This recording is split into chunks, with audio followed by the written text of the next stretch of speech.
Projektā ietvaros mēs gribam izstrādāt iekartu, kas ļautu izvērtēt asinsriti Audos, Kuņģa Gļotādā un Zemeles rajonā.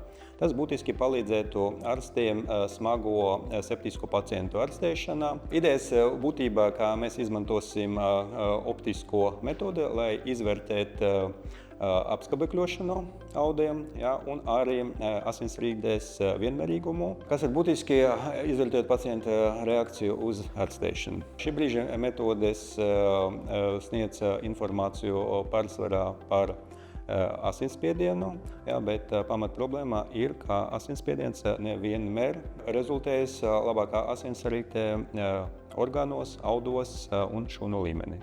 Projekta ideja tiešām radās diezgan senu laiku atpakaļ, un tieši ar Biofot projektu un iespējām mums parādījās līdzekļi un arī laiks, lai izveidot strādājošo prototipu, lai pārbaudītu diezgan inovatīvu ideju perfūzijas koeficienta novērtēšanai minimāli invazīvā metodē. Projekta ietvaros mēs izstrādāsim iekārtu, kur izmantos optisko spektroskopiju, kas nozīmē, ka mēs analizēsim, kā lietas spīd un atspīd.